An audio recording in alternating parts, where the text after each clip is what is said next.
আল্লাহ কবুল করুন, জোরে বলি আমিন, আরো জোরে আমিন। সম্মানিত ভাইরা,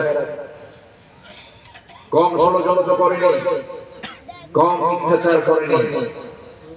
আল্লামা সাঈদীর মতো মানুষের নামে মামলা দিয়েছে ধর্ষণ।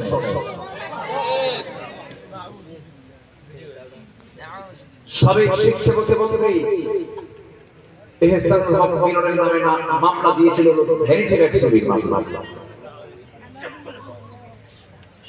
শাইখুল হাদিস আল্লামা আজিজুল হক রাহিমাহুল্লাহ তাকে 1996-2000 সাল এই 5 বছর যখন এরা ক্ষমতায় ছিল, এই সমস্ত ব্যক্তিদেরকে গ্রেফতার করে জেলখানায়